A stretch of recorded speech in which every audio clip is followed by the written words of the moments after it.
Que toda a honra e toda a glória sejam creditadas ao Senhor por esse tempo. Amém. Amém. Essa palavra, como não poderia deixar de ser, né? Chamei de Ele Vive, né? E esse texto, né? Essa abordagem que o Evangelho de João relata, né? Sobre o encontro de Maria com Jesus já ressuscitado, né? Eu queria pegar esse texto todo, né? Começando no primeiro versículo do Evangelho de João, capítulo 20. Vamos ler, quero ler o trecho todo em que está esse diálogo de Jesus com Maria, Jesus já ressuscitado com Maria.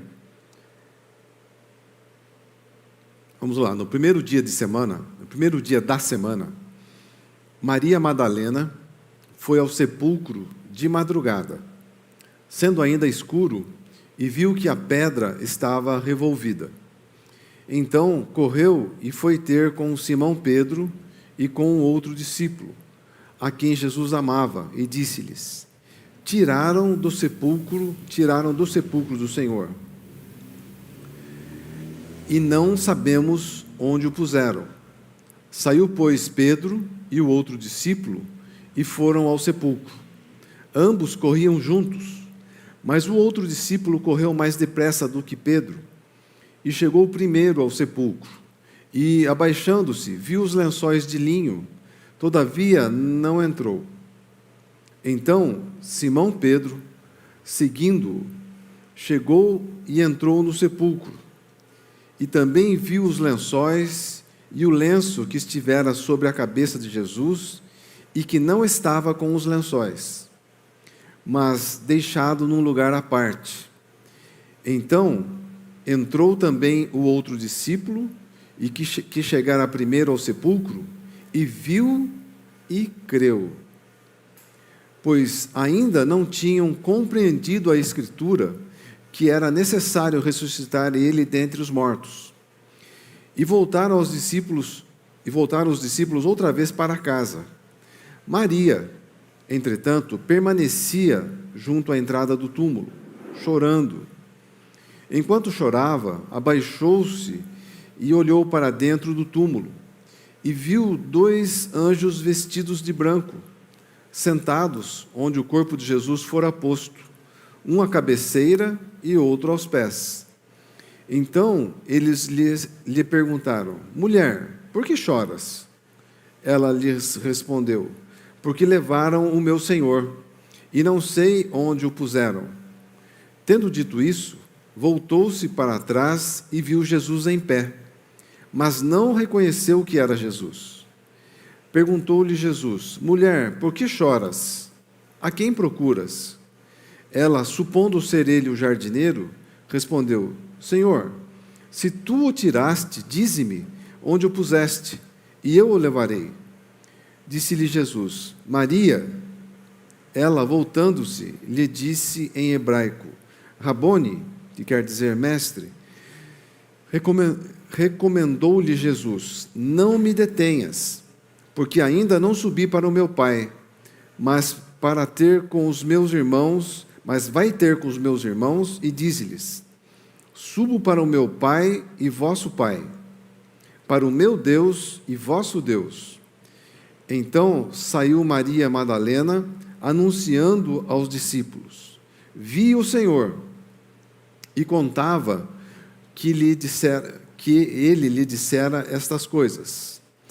Ao cair da tarde daquele dia, o primeiro dia da semana, trancadas as portas da casa onde estavam os discípulos, com medo dos judeus, veio Jesus, pôs-se no meio e disse-lhes: Paz seja convosco. E dizendo isto, lhes mostrou as mãos e o lado. Alegraram-se, portanto, os discípulos ao verem o Senhor. Disse-lhes, pois, Jesus outra vez: Paz seja convosco. Assim como o Pai me enviou, eu também vos envio. E, havendo dito isso, soprou sobre eles e disse-lhes: Recebei o Espírito Santo. Se de alguns perdoardes os pecados, ser-lhe-ão perdoados. Se lhe os retiverdes, serão retidos. Lindo esse texto, né? Mas vamos passar por eles, né? Novamente, voltar a ele. Então, aqui fala no primeiro dia da semana, né? O primeiro dia da semana para os judeus era o domingo, que o sábado era o dia do descanso, né? E aqui nós estávamos naquela contagem. Jesus falou assim que derrubem esse templo e em 3 dias eu reconstituirei. Jesus estava falando acerca de, ele foi morto na sexta, e no final do dia, né, os discípulos pediram, pediram o corpo dele para o colocarem no túmulo, porque já estava findando a sexta-feira, e no final, ao entardecer da sexta, começava já o sábado. Então, sexta, um dia, sábado, o segundo dia. E eles deixaram o corpo lá, e o terceiro dia era o domingo, que era o primeiro dia da semana.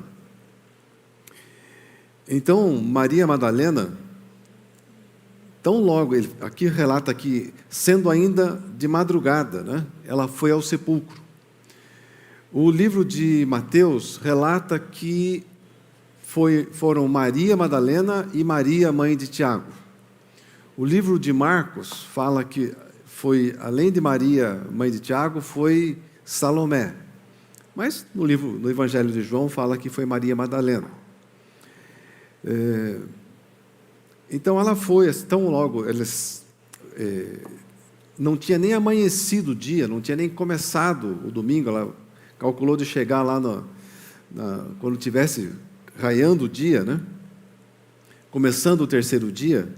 Maria Madalena chega ao sepulcro, estava ainda escuro, e viu que a pedra estava revolvida. Porque no livro de Marcos fala que elas iam levando as especiarias, né, e conversando entre si, quem irá remover a pedra? Porque a pedra era muito pesada. Quem irá remover a pedra para nós, para que a gente pudesse proceder a envolver o corpo com especiarias para o embalsamamento, né, do corpo? E chegam lá, para surpresa delas, a pedra está removida, retirada do túmulo, uma pedra pesada. Então ela correu e voltou a avisar os discípulos. Vai e comunica a Pedro e comunica a João, né? João, quando está relatando, fala assim, ele se chama de o outro discípulo, a quem Jesus amava, né?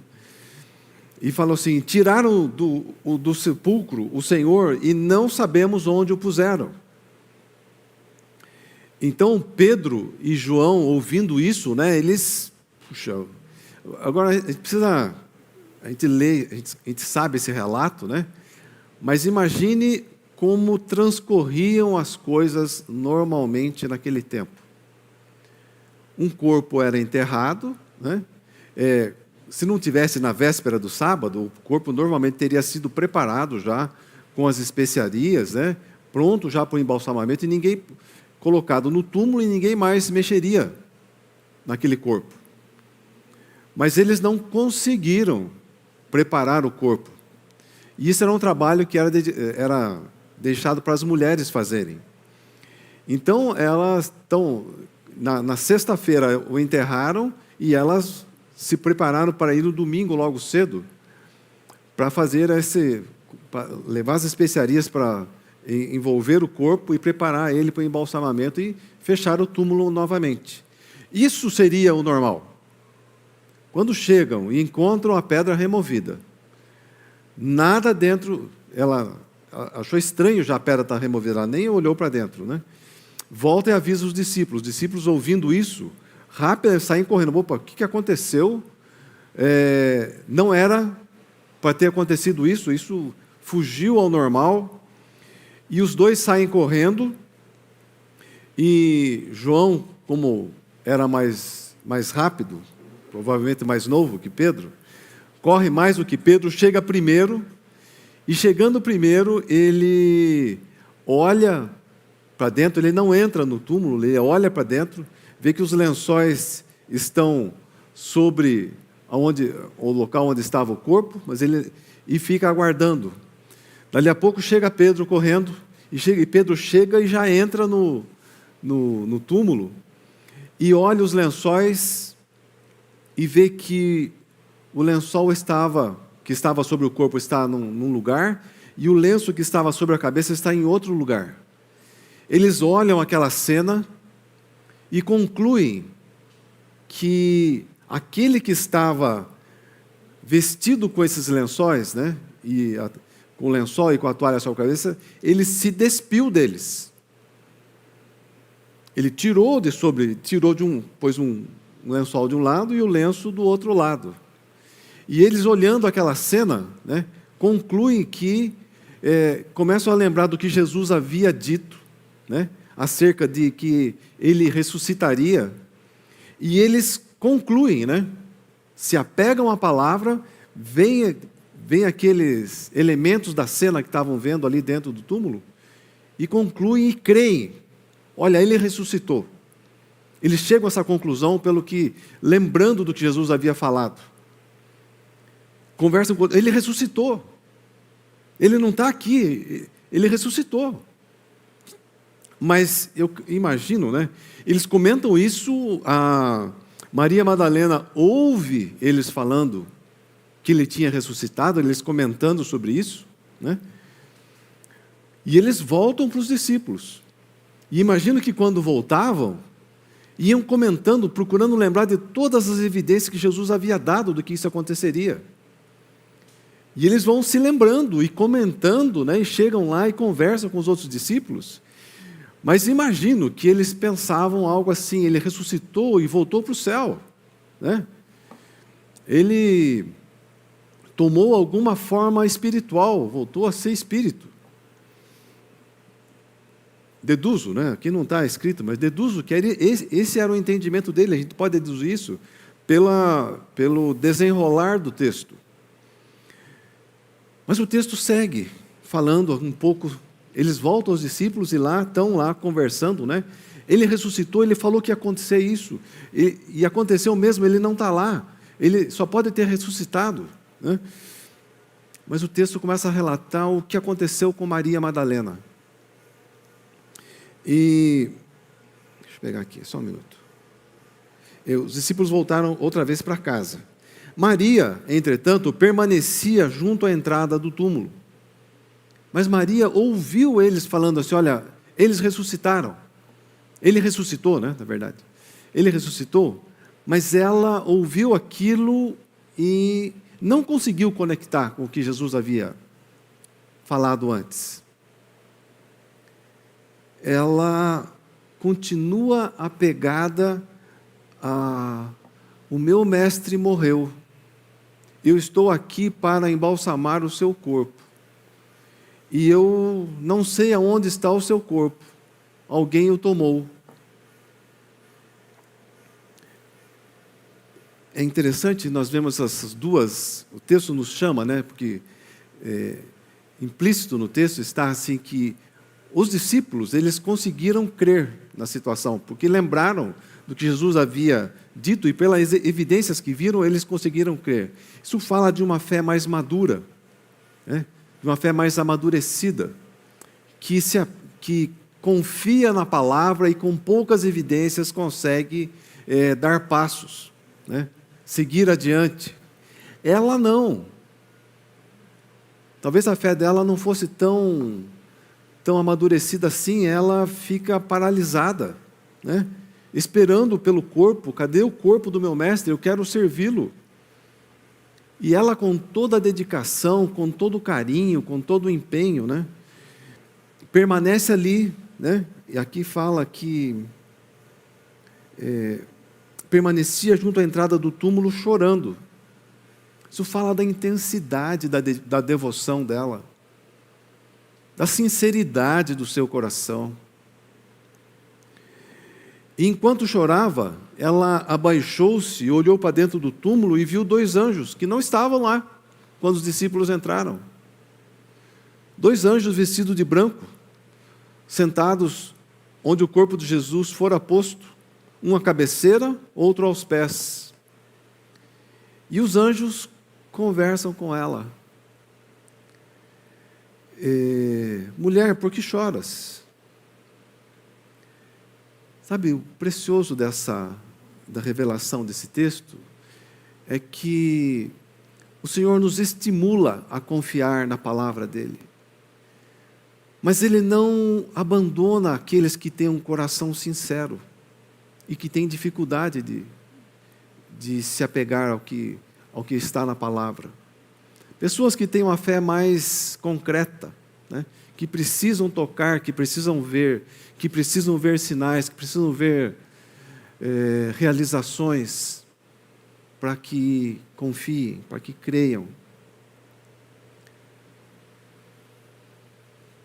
Jesus, o Cristo ressurreto, vem até ela. Ela está ali paralisada, né, na sua devoção sincera, e o Cristo vem até ela, e quando ela olha para trás, né, ela vê Jesus ressurreto e não o reconhece visualmente, mas ela viu um corpo, viu uma pessoa, ela achou que era o jardineiro, alguém que cuidava não tinha uma aparência diferente de uma pessoa, porque ela julgou que fosse o jardineiro. Mas ela não conseguiu reconhecer Jesus nessa pessoa. E ela ainda questiona os anjos, né? Ela falou para o jardineiro, se tu tirasse daqui, diga onde que o Senhor colocou, que eu vou levá-lo. Né? Ela falou assim, não brinque comigo. Né? Eu estou querendo servir ao meu mestre, quero embalsamar o seu corpo. Se o Senhor foi o Senhor que retirou, não me diga. Né? E Jesus a chama pelo nome, Maria. Né? E quando ela ouve Maria, ela se lembra. Aquilo conecta, né, diretamente com Jesus. Ela precisava desse toque para crer. E Jesus sabia e atende à necessidade dela. E então ela se volta e fala assim, mestre, responde em hebraico, né, Rabone, mestre.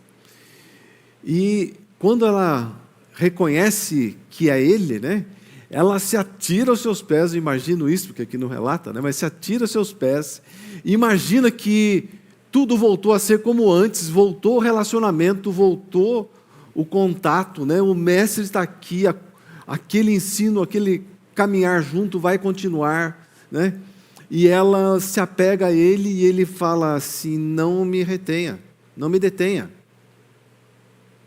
Maria, não me detenha. Eu ainda não subi para o meu pai, mas vai ter com os meus irmãos e diga a eles,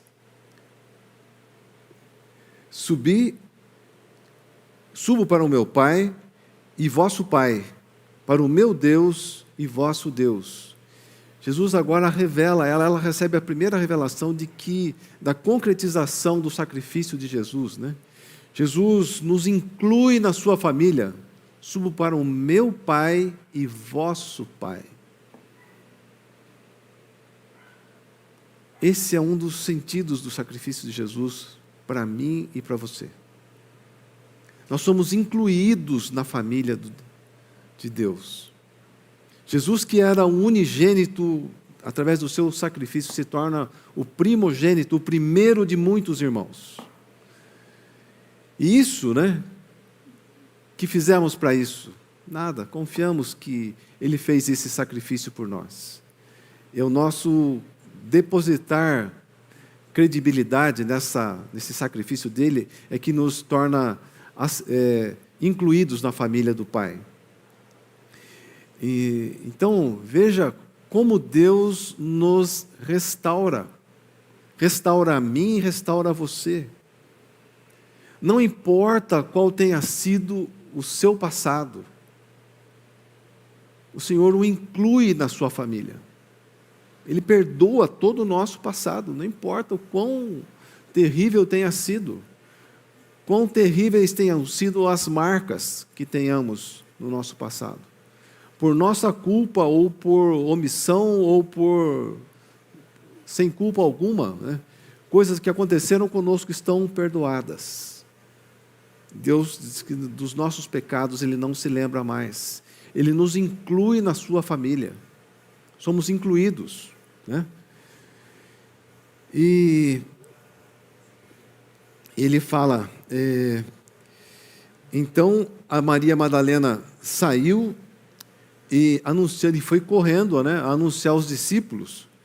Ela chega lá, encontra com ele e fala assim: eu vi o Senhor, ele falou comigo, eu toquei nele, né? Agora, imagine, que o relato aqui é bem sucinto, né? Imagine como que eles estavam lá, estavam todos trancados com medo dos judeus, portas trancadas, casa fechada. Ela bate lá e se identifica, abrem para ela, né? E eles estavam lá conversando entre eles, porque Pedro e João voltaram e relatavam, né? Olha, Jesus tinha falado que ia ressuscitar e, do jeito que nós vimos os lençóis lá, ele ressuscitou. Ele voltou para o Pai, ele é o Espírito agora.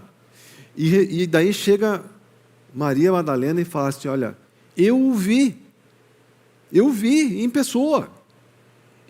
Eu toquei nele.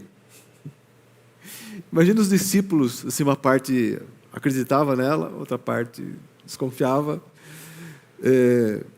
Mas uma parte acreditava e, puxa, então ele ressuscitou e está entre nós, né? A outra parte, mas será que ela está falando a verdade? Será que ela não está delirando, né? Mas se ele está entre nós, a nossa jornada continua, nosso aprendizado continua, vamos continuar seguindo com ele, vendo ele realizar sinais, maravilhas no nosso meio, né? Curas. E a outra parte de cada um, né, de nós, mas será que ela viu mesmo? Será que é isso mesmo, né? Porque Deus sabe como nós somos. Nós cremos, mas ao mesmo tempo que cremos, um pouco duvidamos. Esses somos nós, né? Não somos perfeitos, não somos super-homens da fé. À medida que amadurecemos, é mais tranquilo confiar, mas sempre tem situações em que um pouco cremos e um pouco, será que é isso mesmo? Um pouco vacilamos, um pouco duvidamos. E Jesus sabe dessa nossa necessidade, e eles estão lá trancados, de repente ele se manifesta naquele quarto trancado, não passa pelas portas, não passa pela janela, ele se manifesta ali. E num corpo normal. Num corpo que eles identificam como normal, né? E sabe da necessidade dos discípulos, e fala: olhe as minhas marcas, olhe as minhas mãos, olhe o meu lado, né? Ele sabia da necessidade dos discípulos dessa confirmação também. Eles estavam crendo, mas aquela fé um pouco vacilante, e ele se manifesta e reforça essa confiança que eles estavam tendo. E ele chega e fala assim, primeira coisa ele fala assim: paz seja convosco. Por que ele chega e se anuncia e o saúda, né, desta forma: paz seja convosco? Porque o que não havia naquele recinto era a paz. Eles estavam ansiosos, né, com medo, né, com uma grande expectativa, procurando encaixar as coisas. Para algumas vezes parecia que encaixava, outra vez parecia que não estava encaixando. Então Jesus, e assim, nós não conseguimos fazer as coisas, tomar decisões sem ter paz. O Senhor sabe das nossas necessidades. É necessário paz, mesmo nas situações em que são muito delicadas. Nós precisamos ter paz para tomar decisões, paz para exercer a nossa fé, paz para que a gente consiga lidar bem com a situação, tomar decisões corretas. E ele mostra, né? Mostrou as mãos, mostrou o lado. Os discípulos se alegraram com isso, ficaram muito felizes, né? Puxa vida, aquilo que estava, está vendo? Estava certo a nossa avaliação, nós ligamos o que ele tinha falado e nós vimos os lençóis, é isso mesmo, ele ressuscitou. E mais do que isso, ele está num corpo parece com o nosso. Ressuscitou uma coisa que nunca havia acontecido. E se manifesta, e fala conosco, e se deixa tocar. E parece palpável, mas atravessa paredes. Era uma revelação assim tremenda para eles. E Jesus fala assim: paz seja convosco. Assim como o Pai me enviou, eu também os envio. Jesus falou assim, Jesus veio até nós para revelar o Pai, para tornar o Pai conhecido. E Ele estando entre nós, Ele revelou o Pai. Agora Ele dá essa missão aos seus discípulos. Assim como o Pai me enviou, agora eu envio vocês. E essa missão, gente, é o que dá sentido às nossas vidas. É a grande missão das nossas vidas, da minha vida, da sua vida. A nossa grande missão é conhecer o nosso Deus e Pai e torná-lo conhecido. Foi isso que Jesus fez, Ele mostrou como fazer. E é isso que está proposto para mim e para você fazer. Por toda a nossa vida. É o que vai dar sentido, verdadeiro sentido, à minha vida, à sua vida. Porque se nós nos omitirmos disso, nós vamos conseguir realizar algumas coisas. Nós vamos chegar à conclusão depois de que aquilo não encheu, né? Não preencheu, não completou, não dá sentido de completude. Porque o que dá sentido de completude para a minha vida e para a sua vida é fazer aquilo para o qual o Senhor Jesus nos chamou. É conhecer o Pai e tornar o Pai conhecido. E Ele segue adiante falando assim, e tendo dito isso, né, havendo dito isso, soprou sobre eles e disse, recebei o Espírito Santo. De uma forma simples, né? Aquilo do qual ele estava cheio. Ele comunica. Recebam o Espírito Santo. E da forma como aqueles discípulos o receberam, nós somos discípulos daqueles discípulos. Também é conosco. O Espírito também é conosco. O Espírito capacitador, o Espírito consolador, o Espírito exortador, o Espírito que nos revela as circunstâncias, o Espírito que nos fortalece para ir adiante. Ele nos dá uma missão, conhecer o Pai e tornar o Pai conhecido, e nos dá um capacitador, né? Um consolador, para habitar em cada um de nós.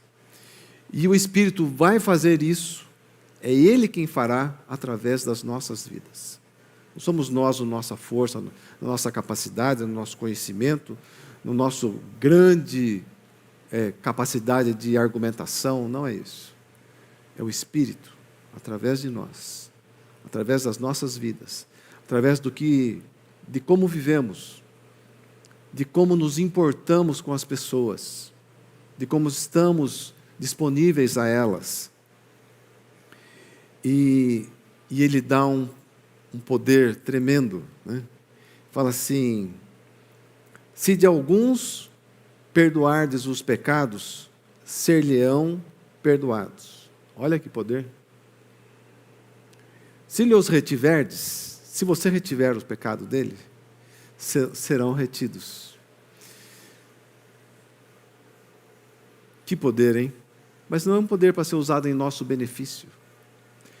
É o poder que nos é dado como filhos e filhas do Senhor. Um poder para reconciliar. Qual o sentido de eu perdoar o pecado de alguém? Porque pela vida encontramos pessoas que estão rompidas com o Senhor, que estão em conflito com Deus. Acham que Deus se esqueceu delas, se afastou delas, não as ouve mais. E nós temos essa mensagem da reconciliação, com esse poder de perdoar os pecados dela. Anunciar, falar, olha, os seus pecados já estão perdoados. Jesus já o perdoou todos. Se soubesse o preço que Deus já pagou por você, Ele deu o seu Filho, por mim e por você, para que você tenha uma vida. O que você está vivendo não é vida. Para que você possa se levantar novamente, para que você possa ser uma pessoa criativa, uma pessoa que auxilie outras pessoas, que sua vida faça diferença na vida de outras pessoas. Se de alguns perdoardes os pecados, ser-lhe-ão perdoados. Nós somos chamados a sermos reconciliadores. Jesus reconciliou consigo o mundo. Ele reconciliou toda a humanidade através do sacrifício dele. E ele fala assim, assim como o Pai me enviou, agora eu envio vocês. E agora vocês vão e vocês reconciliem o mundo. Reconciliem as pessoas que eu coloco na vida, no caminho de vocês. Que as pessoas com quem vocês vão encontrar pela sua vida. Conheçam o Pai e o tornem conhecido. Reconciliem essas pessoas. Esse é o meu ministério e o seu ministério. O ministério que Ele nos dá. Esse lindo ministério de poder reconciliar as pessoas. Então veja, Jesus deixa o Pai, vem habitar entre nós. E habitando entre nós, Ele torna o Pai conhecido. Ele vive da forma como o Pai gostaria que cada um de nós vivêssemos. Se importando com aqueles que mais precisam, não dando importância aos que demonstram poder, influência, mas se importando com o carente, com o necessitado, com aqueles que têm uma sede sincera pelo nosso Deus e Pai, e revelando Ele aquelas pessoas que têm sede, vontade, têm busca. E esse é o exemplo que está colocado para mim e para você, viver dessa forma. Viver buscando conhecer o Pai. E com as pessoas com as quais nos relacionamos, tornar o Pai conhecido. Como tornar o Pai conhecido? Fazer o que Jesus faria se estivesse entre nós, no nosso lugar, naquela situação. Então, e Ele nos dá do seu Espírito, Ele nos dá do seu Espírito para habitar em nós, e ainda declara que estará conosco por todos os dias, até a consumação dos séculos. Ele vive. Ele vive. Ele vive. Então, hoje nós vamos celebrar a ceia do Senhor, essa ceia especial que marca a Páscoa, E eu queria que você fechasse os teus olhos, curvasse a sua cabeça, fizesse a sua oração, que você se apegasse ao que essa mensagem simples comunica para a minha vida, para a sua vida. Que Jesus ressuscitou, e porque Ele ressuscitou, Ele nos incluiu na família do Pai. Ele nos deu a missão de conhecer o Pai, de tornar o Pai conhecido. E nos deu o ministério da reconciliação, de perdoar os pecados daqueles com quem nós vamos encontrando pela vida, de conectá-los à família de Deus. Que ministério lindo, gente. Fazer isso da forma mais simples e coloquial possível. Muitas vezes sem palavras. Então, Pai, vamos orar. Pai, nós somos gratos pelo sacrifício do Teu Filho, Pai, pelo Teu plano de resgate sobre as nossas vidas. Obrigado por ter nos incluído na sua família. Obrigado pelo exemplo de Jesus. Nós temos um exemplo a seguir.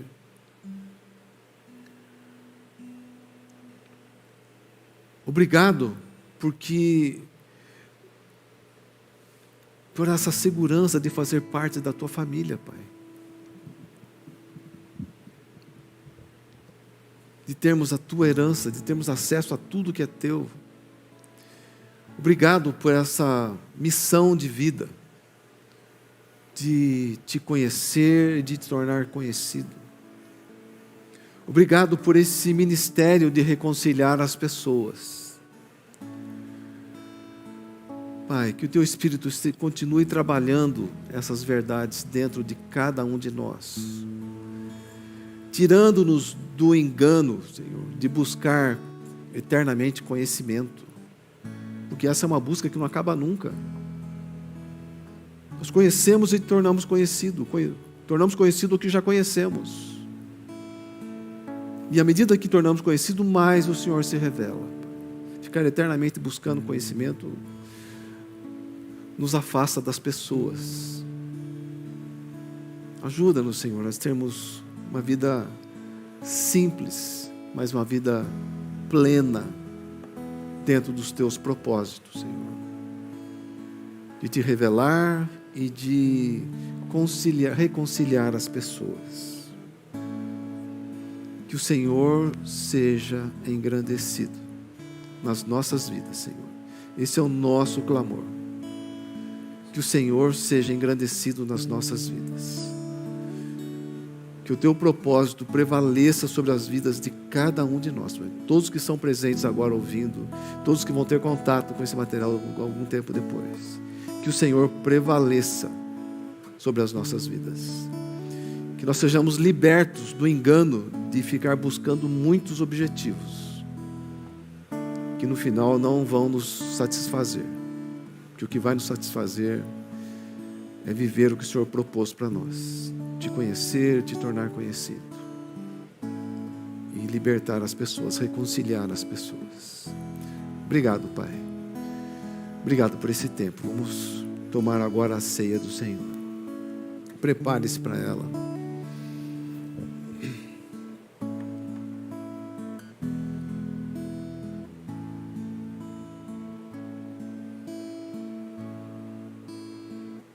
Deus enviou seu Filho amado para morrer e perdoar. Na cruz morreu por meus pecados, mas o sepulcro vazio está, porque Ele vive, porque Ele vive. Posso crer no amanhã, porque Ele vive.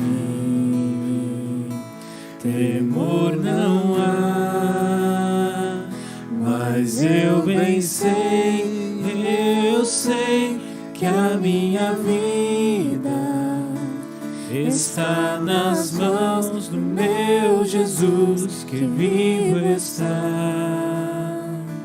E quando enfim chegar a hora em que a morte enfrentarei, sem medo então terei vitória, verei na glória o meu Jesus, que vivo está, porque Ele vive. Posso crer no amanhã, porque Ele vive. Temor não há, mas eu bem sei, eu sei que a minha vida está nas mãos do meu Jesus, que vivo está.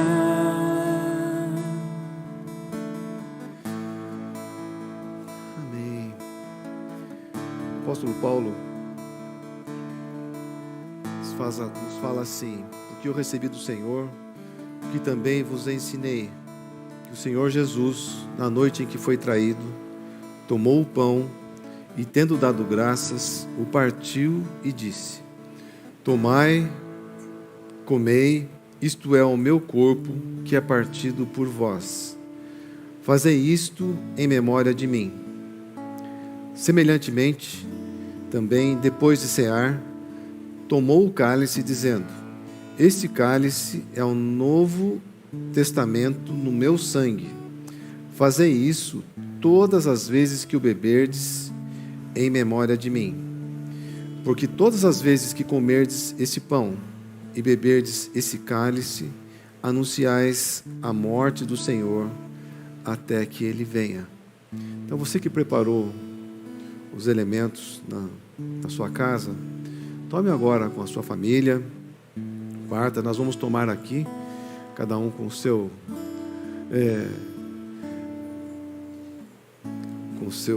pegando o seu cálice, seu pão, e entenda que cada vez que nós celebramos a ceia, nós valorizamos o sacrifício do Senhor sobre as nossas vidas. Valorizamos o fato dele ter se entregado, ele ter morrido por cada um de nós, por ele ter carregado os nossos pecados. E ele nos fez livres, libertos, perdoados, e nos incluiu na família do Pai. E nos deu uma missão de vida, como nós já falamos hoje. Então, celebre isso, né? Que o Senhor te abençoe, que você tenha um tempo especial com a sua família. Que você, ao celebrar, ao participar das refeições hoje na sua casa, você faça um pequeno culto, né? Celebrando esse sacrifício do Senhor. Celebre isso em família. Celebre agora, depois celebre ao fazer a refeição. Porque, gente, isso é o que dá sentido às nossas vidas. Ele nos deu sentido. Um verdadeiro sentido. Um sentido que um motivo pelo qual vale a pena viver. Eu queria ainda orar pela libertação do nosso povo dessa pandemia. De que você se unisse a mim nessa oração. Pai, nós colocamos o Senhor, a nossa cidade, a nossa região, o nosso estado, o nosso país, Pai. Pai, nós temos falhado, temos nos afastado de Ti, Senhor. Entendemos que esse tempo de pandemia, de paralisações, nos leva a refletir sobre isso. E reconhecemos que temos falhado e pedimos perdão por isso, Senhor. Mas nós precisamos das Tuas misericórdias, Senhor. Precisamos que o Senhor ponha a Tua mão sobre o nosso povo e nos liberte dessa pandemia, Senhor. Nos liberte desse vírus. Que possamos aprender com isso, Senhor. Reformar as nossas vidas, reformar os nossos objetivos. Mas pedimos o Teu clamor, Pai. Pedimos a Tua boa mão sobre todos os nossos governantes, sobre o nosso prefeito, seus auxiliares, sobre a Câmara dos Vereadores, sobre o nosso governador, sobre os seus auxiliares, sobre a Assembleia Legislativa do Estado, sobre o nosso presidente, sobre os seus auxiliares, sobre o Congresso todo, Pai, sobre todo o judiciário em todo o país, Pai. Pessoas que fazem parte do nosso sistema de governo, que o Senhor os abençoe, que o Senhor lhes dê determinação de fazer o certo, de olhar para os mais necessitados para governarem, Senhor. Que eles tomem decisões em prol da maioria da população, dos mais necessitados, Senhor. E que o Senhor traga julgamento sobre todo plano pessoal colocado adiante dos mais necessitados, Senhor. O Senhor exponha e traga julgamento sobre isso. E pedimos, Pai, que o Senhor abençoe todos os funcionários da saúde que têm trabalhado, têm estado à frente dos hospitais para atender as pessoas que estão contaminadas com esse vírus, Senhor. Se dedicando às suas vidas, se expondo, Pai. Que o Senhor os abençoe, os proteja, os fortaleça, Senhor. Que eles possam ser a sua mão, o seu ombro amigo nesse momento tão delicado dessas vidas, Senhor.